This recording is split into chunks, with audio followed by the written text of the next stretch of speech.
Airports have always felt like a mix of hell and heaven to me.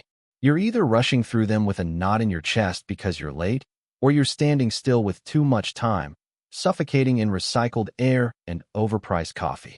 That night, I was on the latter end, standing by the railing near security, watching Emily adjust her scarf like she was about to step onto a movie set instead of a flight to Chicago.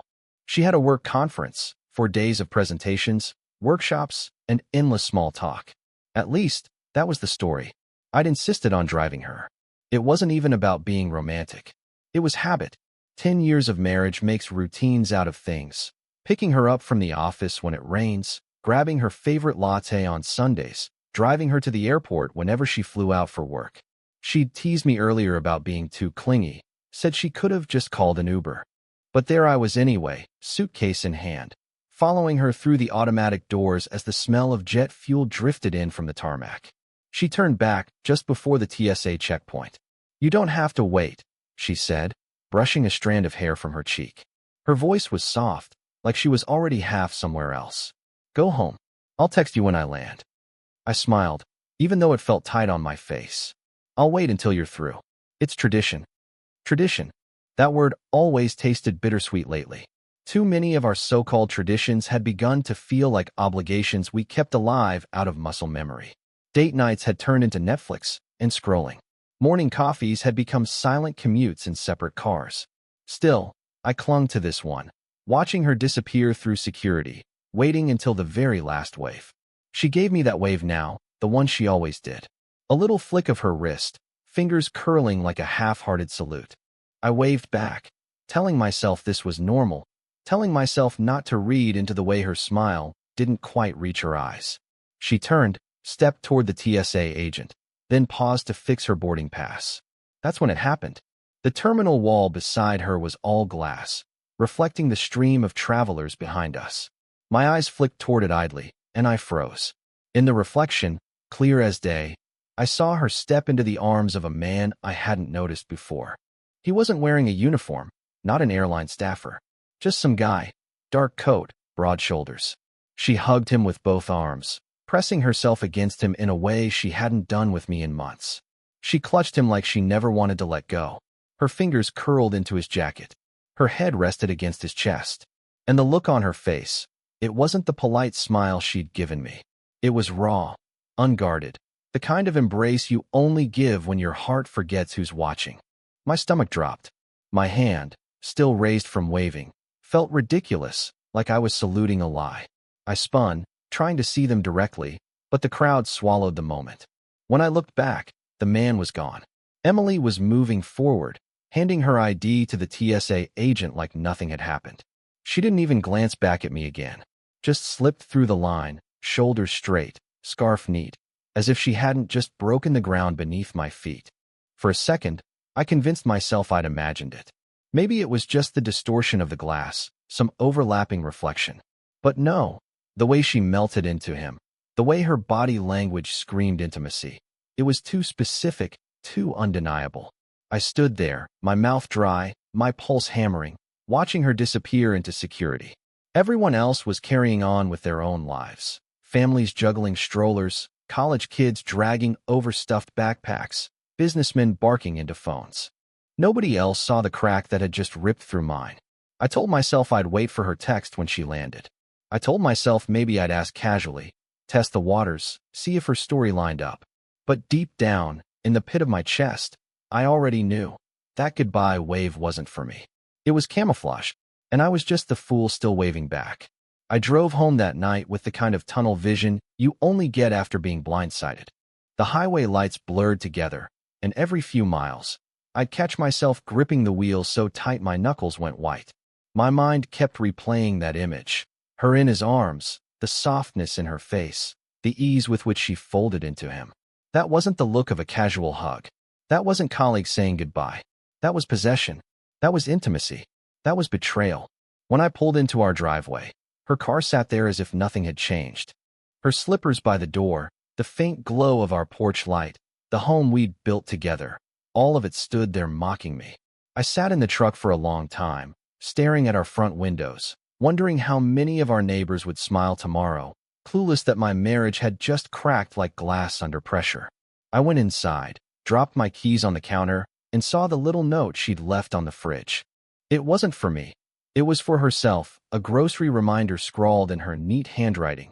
Eggs, almond milk, coffee beans. Ordinary. Domestic. Exactly the kind of detail that makes betrayal worse. Because life pretends to go on, even as the truth claws at your ribs. I poured myself a glass of water, but it sat untouched. I couldn't shake the image in the glass at the airport. I tried to convince myself I'd misread it, that maybe it was a relative or an old friend. But relatives don't get held like that. And if he were a friend, why hadn't she mentioned him before? Emily tells me about everything. Her coworkers' divorces, her friends' kids, even what kind of dog the barista at Starbucks just adopted. But not him. Not the man in the reflection. I didn't sleep. I lay in our bed staring at the ceiling, the sheets too cold without her beside me. I'd gotten used to her warmth, her slow breathing at night, the little unconscious way she'd curl her toes against my calf. And now all I could think was, had she ever done that with him? Was he already woven into the spaces I thought were mine? By 3 a.m., I got up and went to her side of the closet. Her clothes still hung there in a neat row, her scent lingering faintly, floral perfume and laundry detergent. I touched one of her scarves, the same scarf she'd been wearing at the airport. My chest tightened. That scarf had pressed into another man's jacket hours earlier, and now here it was, brushing against my fingers like it belonged in my home. The worst part wasn't even the hug itself. It was the way she didn't hesitate. There was no scanning the crowd, no glance around to see if anyone was watching. She acted like it was the most natural thing in the world. That kind of ease doesn't come from a first-time encounter. That comes from practice, from history. By dawn, I was exhausted but too wired to rest. I sat at the kitchen table, scrolling through our shared phone bill online. I wasn't proud of it, but pride had already left me back at that terminal. Numbers I didn't recognize lit up the records, late-night texts, hour-long calls during lunch breaks, all pointing to one contact she hadn't saved under a name I knew. My gut clenched. That was him. It had to be. The more I stared, the clearer it became. This wasn't random. The hug at the airport wasn't the start. It was the tip of an iceberg she'd been building for weeks, maybe months. I'd been living in a half-life, oblivious to the cracks in my own foundation, while she was busy pouring herself into someone else. At 7:12 a.m., her text came through, landed safe. Conference starts this afternoon. Love you. Love you. Those two words burned hotter than anything. She still said them, still typed them out like they weren't empty, like they weren't stolen goods passed down from one man to another. I stared at the message until my vision blurred, then set the phone down. I didn't reply, not because I didn't want to, but because I didn't trust myself to say anything that wasn't raw, jagged truth. And truth, I realized, was what I needed most now. Proof beyond reflections and hunches. If she was building a second life, I wasn't going to sit quietly in the first. That's when I decided I wasn't just going to confront her. I was going to catch her. By the time the sun came up, I wasn't the same man who'd driven her to the airport the night before. That version of me, the husband who trusted, who waved goodbye, who believed in conference trips and love you texts, died somewhere between baggage claim and my sleepless bed. What was left wasn't anger, not exactly. It was colder, sharper, like a blade being honed on stone. I sat at the kitchen table with coffee gone cold, the laptop glowing in the half-light. First, the phone bills. The unknown number wasn't random, it was patterned. 11:42 p.m., 3 nights in a row. A lunch break that stretched from 12:07 to 1:18. Then again at 6:55, just before she'd usually drive home. Always the same digits. No name. Just unknown contact. I copied it down, my pen pressing so hard into the paper it nearly tore through. Next came her credit card statements. I'd never looked closely before. Why would I? But now, every line item felt like a breadcrumb. Dinner charges downtown on nights she swore she was too tired to cook. Hotel bar tabs in neighborhoods that had nothing to do with her office. Rideshare receipts that didn't match the routes she told me she took.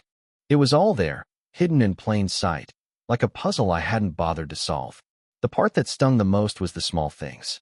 2 glasses of wine when she was supposed to be eating alone. An extra entree on bills she claimed were quick meals. Even an Uber receipt time-stamped 11:30 p.m. from an address I didn't recognize. She wasn't sloppy, but she wasn't as careful as she thought, either. By mid-morning, I was pacing the living room. The paper trail spread across the coffee table like evidence in a courtroom.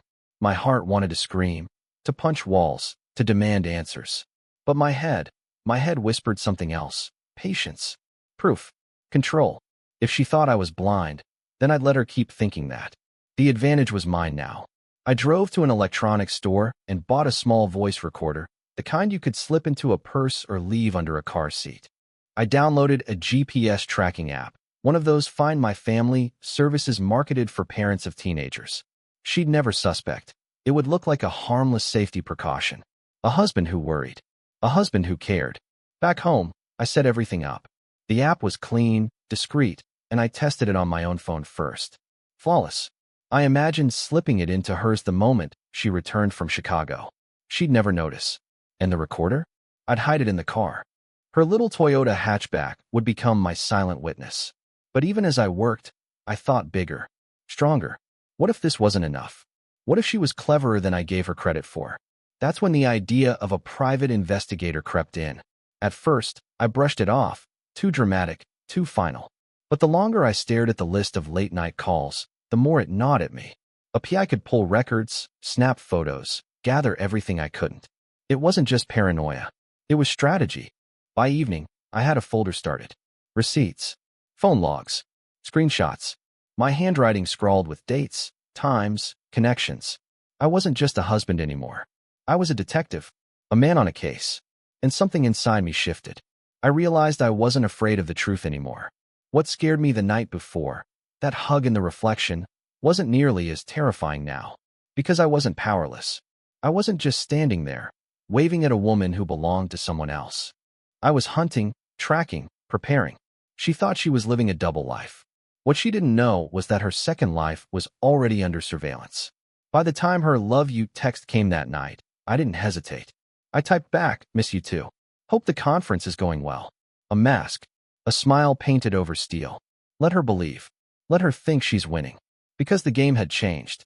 And this time, I was the one setting the rules. She called me just after 8 p.m. I was sitting at the kitchen table with the lamp casting a low glow across the stack of papers I'd collected. Phone logs, receipts, notes scribbled in my own messy handwriting. My mind was a storm, but when her name flashed on the screen, I forced my voice into calm. Hey, babe, I answered, steady as stone. Her tone came through bright, cheerful, too polished. Hi, love. Just got back to my room. What a long day. You would not believe how exhausting these sessions are. I closed my eyes, listening. On the surface, her words sounded fine. Normal, even. But the cadence, it felt rehearsed, like she'd practiced it in the mirror before dialing. And then I heard it. Faint, buried in the background. Music. Not the muffled kind you'd expect from a hotel TV. Live music, guitar strings, rhythmic clapping, the kind of sound you'd hear in a lounge or bar. Then laughter. Female voices, male voices. And one male voice closer than the rest. Deep and casual, saying something I couldn't quite catch. My chest tightened. I gripped the phone so hard it ached. Conference keeping you busy? I asked, keeping my tone light. She laughed a little too quickly. Oh yeah, nonstop. But, tonight I'm just staying in. Ordered some room service, catching up on notes. The lie fell into place like a brick dropped on glass. I knew what I'd heard. There was no room service cart rolling across her carpet, no TV murmuring in the background. That was a bar. That was company. I forced myself to play along. Glad you're getting some rest. Don't burn yourself out. Her voice softened. You're sweet. I miss you. Miss you. The words were salt in the wound. Miss you too, I said smoothly, though inside, my blood was roaring. When we hung up, I sat in silence for a long time, staring at my reflection in the dark window. My own face looked foreign to me. Harder, sharper, eyes narrowed. I wasn't the man she thought she could fool anymore. I pulled up my laptop, typed in the name of the hotel she'd given me, clicked through its website, checked its events calendar. No conference that night. No banquets. Nothing scheduled in the ballrooms or meeting spaces. Just the usual generic availability. I clicked deeper, scanning photos of the hotel's lounge. The dark wood paneling, the stage tucked in the corner, The little description about live music every evening starting at 7. The guitar I'd heard. The laughter. The man's voice too close. It all lined up. My stomach turned. The realization settled into my bones with a cold, final weight. It wasn't just a reflection. It wasn't just a trick of glass and paranoia. This was real. She was there, with him, or with someone. And she was lying to my face without a single crack in her voice. I leaned back in the chair, staring at the ceiling until my neck ached. My doubts, my hope, my excuses, they all crumbled in that moment. What I'd seen at the airport hadn't been a mirage. It had been the truth, reflected back at me, daring me to see it for what it was. And now I couldn't unsee it. I opened the folder where I'd started compiling my evidence and slid a fresh page on top. At the top, I wrote, "Conference call, day 1, background noise inconsistent with story. Hotel verified, no conference tonight." My hand didn't shake as I wrote it. It was steady, deliberate, because this wasn't doubt anymore. It was confirmation. Emily wasn't at a conference. Emily wasn't missing me. Emily was living another life, and she thought I was too blind, too trusting, too weak to catch her. But she was wrong. Confrontation would have been easy. Too easy. I could have called her right then, thrown the sound of music and laughter back at her, demanded an explanation. But I knew how that game worked. She'd twist it, deny it, spin half-truths until I started doubting my own ears. No, I told myself. If I was going to do this, it had to be airtight. Undeniable. Evidence she couldn't talk her way around. So I set a trap. The next morning, I texted her like nothing was wrong. Got a call late last night. Boss wants me to cover a site visit in Denver. Just for a couple of days. Should be back by the weekend. She called almost immediately. Her voice was syrupy, relieved. "Oh no, really? That's too bad. I was hoping we could talk when I get back, maybe plan a date night. But I guess we'll both be out of town." I almost laughed at the irony. She thought she was safe now, free to run around without worrying about me stumbling across her tracks. "Yeah," I said, playing the part. "I'll send you my flight info once I land." An hour later, I booked a fake flight on an old rewards account I never used, enough to create a digital breadcrumb if she snooped. I even drafted a phony hotel confirmation email and left it open on my laptop, just in case. But I didn't leave town. I stayed right where I was, hidden in plain sight, watching and waiting. That night, I dug deeper into the unknown number. Reverse lookup, online directories, anything I could get my hands on. At first, nothing, just a registered carrier, no name. But persistence paid off. Cross-referencing the number against her credit card receipts and rideshare logs, a pattern emerged. Several charges lined up with calls to that same number, always when she claimed to be working late or out with friends. Then I found it.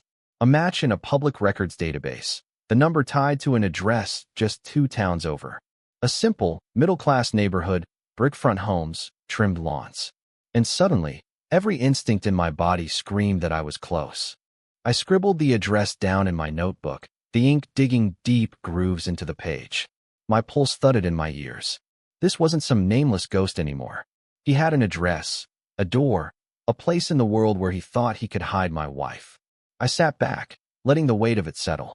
She was supposed to be in Chicago, supposed to be at a conference, networking, sipping bad coffee in fluorescent-lit rooms. Instead, there was an address waiting for me just a 30-minute drive away. I pictured her there, laughing in the same unguarded way she had at the airport. Pictured her coat draped across another man's chair. Pictured her eyes soft, the way they used to be with me. My jaw clenched. I knew then that this wasn't about guessing anymore. I wasn't a suspicious husband grasping at shadows. I was a man standing on the edge of the truth, one step away from confirmation. But I couldn't just drive over and kick the door in, not yet. That would ruin everything. What I needed was precision, proof that couldn't be denied. So I waited, and I planned. Because when I finally confronted her, it wouldn't be with questions. It would be with answers she couldn't escape. It was a Friday night when the truth finally stepped out of the shadows. I'd been waiting for it all week, every nerve stretched tight like a wire. The address I'd found haunted me. The unknown number still burned into my mind.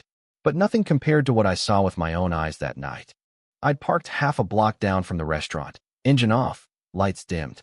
From my vantage point, I had a clear view of the front entrance, a bustling little place with outdoor seating and a string of golden lights draped across the awning. Couples strolled up hand in hand, laughter spilling out the doors each time they opened. Then she appeared. Emily, my wife, my partner of 10 years. She was dressed in the same careful style she used to reserve for our anniversaries. Black dress that skimmed her figure just right, hair curled, lipstick just shy of red. My chest clenched at the sight of her, because for a heartbeat I almost believed it was for me. Almost. But then he arrived. The man from the airport.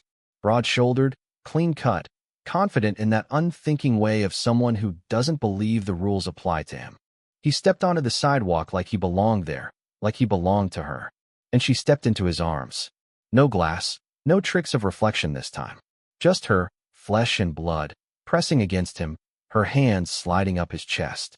She tilted her face up and kissed him, openly, brazenly, like a woman unburdened. Not a peck, not a polite brush of lips.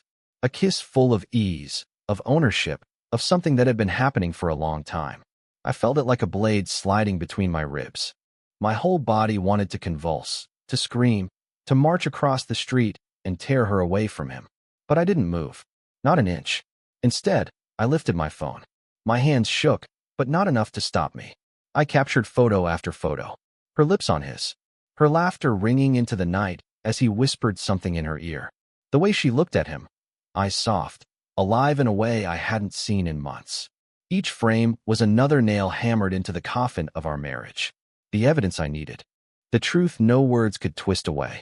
I kept snapping, my breath coming in shallow bursts. Each click of the camera cutting deeper. This wasn't suspicion anymore. This wasn't doubt. It wasn't some phantom reflection on glass. It was her reality. My reality now. When they finally pulled apart, she laughed. A sound I hadn't heard from her in years, not like that. Free, effortless. Not the strained chuckle she gave me when I told a joke. Not the polite laugh she gave her coworkers. This was joy, pure and unfiltered, and it gutted me. Because it wasn't for me. It hadn't been for me in a long time. I lowered the phone, my fingers numb. For a moment, I couldn't breathe. The street spun, the golden restaurant lights blurring into halos. My marriage, my life, everything I thought I knew. It was all unraveling right there on the sidewalk in front of me. And yet, I didn't break cover. I didn't storm across the street. I didn't confront them. I stayed in the shadows, silent and unseen. Because this wasn't the end. Not yet. I had the photos. I had the proof. And with that, I had the power. What she didn't know, what he didn't know, was that this moment, their kiss under the golden lights, wasn't their triumph. It was the beginning of my reckoning. I set the trap for a Thursday evening. Nothing dramatic, nothing out of character. Just a simple text. Let's do dinner at home when you get back. Just us. I'll cook. She replied with a heart emoji and a can't wait red heart. That made me laugh under my breath. Dark, humorless. Because I knew exactly what she was can't waiting for, and it wasn't me. She thought she was walking into a quiet evening with the same husband who had been too trusting, too blind. She thought her glow, her rehearsed cheer, her little lies would slip past me like always. But she wasn't ready for who else would be waiting at that table. I'd found her, the other man's wife. A woman named Claire. Tracking her down hadn't been easy, but once I had his name, once I cross-referenced the number, the address, the photos, it all came together. Public records, social media, a family Christmas photo that was less than a year old. He hadn't just been cheating on me with Emily. He'd been cheating on her. When I called, Claire's voice was tight, suspicious, but as soon as I said Emily's name, the silence stretched too long. Then she whispered, "When and where?" And so Thursday came. I cooked. Nothing fancy, just pasta, salad, a bottle of wine breathing on the counter. Enough to make it feel like routine, like comfort. But every movement was mechanical. My hands chopped and stirred while my mind replayed the photos on my phone. Her arms around him, her lips pressed to his. At 6:45, the door opened. Emily's heels clicked against the floor, her voice light. "Smells amazing in here. I'm starving." She breezed into the kitchen, still glowing from her double life. Her lipstick fresh, her smile easy. For a split second, it almost fooled me again. Then she froze. Because Claire was there. Sitting at the table, her posture straight, her face pale but composed. The color drained from Emily's face so fast it looked like she'd been carved from stone. What is this?" she stammered, clutching her purse like it might save her. I wiped my hands on a towel and turned to face her, calm, steady. Dinner. You said you were hungry. Her eyes darted between me and Claire. Her throat worked, but no words came out. I pulled out the chair across from Claire. Sit down. She didn't move at first, but finally, she lowered herself into the seat, her body trembling, her glow gone. I placed the folder on the table. Phone records, GPS logs, credit card receipts, and on top of them, a neat stack of printed photos. Her stepping into his arms outside the restaurant, her kissing him under the golden lights. Each image more damning than the last. I slid them across the table. Her eyes flicked over them, wide and frantic. Her lips parted, but no words came. No excuses, I said softly. No explanations. It's all right here. The calls, the receipts, the lies, and him. I gestured toward Claire. The man you thought was free. The man you thought you could build another life with. He has a wife, Emily. A family. Did you even think about them? Claire's hands were clenched in her lap, knuckles white, but her voice was steady. He kissed you the same way he kissed me, didn't he? Made the same promises. Told you he was unhappy at home. That you were different. Emily flinched as if struck. Her breath came in shallow gasps. I didn't. I leaned forward, my voice calm but cutting. You didn't what? Think you'd get caught? Think the glass at the airport wouldn't give you away? Think your late-night calls, your fake conferences, your lies wouldn't leave a trail? The silence that followed was louder than any shouting could have been. It pressed down on the room, thick and suffocating. She had nothing. No words. No way out. And in that silence, I realized something. I didn't need her confession. I didn't need her apology. The truth was already laid bare. The woman sitting across from me wasn't my wife anymore. She was just someone caught in her own web, stripped of her mask, and left staring at the ruins she'd built. The silence didn't last long. It cracked like thin ice when Emily finally found her voice. Please, she whispered, her hands trembling as she reached across the table. It's not what you think. I was confused. It didn't mean. Her words tumbled out, frantic, desperate, but they were hollow. Each syllable rang false, stripped of the meaning they might once have held. I'd heard enough of her stories, her rehearsed tones, her careful lies. Now it was just noise, air spilling from a balloon that had already burst. Claire didn't wait for more. She shoved her chair back, the legs scraping hard against the floor. Her face was pale, but her eyes burned. Save it, she spat. You deserve each other. But you'll never see me again. Not after this. She grabbed her coat and stormed out, the door slamming behind her like a gavel. The echo of it rattled the picture frames on the wall. Emily stood there, stunned, staring at the door as though she could pull it back open with sheer will. Then her gaze swung to me, wide and pleading, the last threads of her double life unraveling in her eyes. Please, she tried again, voice breaking now. It was a mistake. I can fix this. We can fix this. Just don't leave me like this. I looked at her, really looked at her. Not the woman I married. Not the partner I once trusted with my whole heart. This was someone else entirely. Someone who thought deception could be dressed up as love. Someone who believed reflections could hide the truth. My chest was tight, but my voice came steady, measured. You thought glass could protect you. That reflections would distort what I saw. But even glass can't lie forever. Her mouth opened as if to speak, but nothing came. Just silence, heavy and choking, filling the space between us. I stood, sliding the folder of evidence back toward me. Not because I needed it anymore, because she did. She needed to sit in it, stare at it, realize that every move she made left a mark she couldn't erase. I walked to the door, each step deliberate, my body lighter with every inch I put between us. At the threshold, I paused and turned one last time. She stood frozen in the kitchen, framed by the warm glow of the light above the table. But the warmth was gone. She was surrounded by ruins, of her lies, of our marriage, of the life she thought she could live in secret. That house no longer felt like home. Not to me. Not anymore. Without another word, I stepped outside. The night air was sharp and clean, biting at my lungs, but it felt purer than anything I'd breathed in months. Behind me, the door clicked shut, muffling her sobs, sealing her inside the wreckage she created. I didn't look back, because the truth was mine now, and with it, so was my freedom.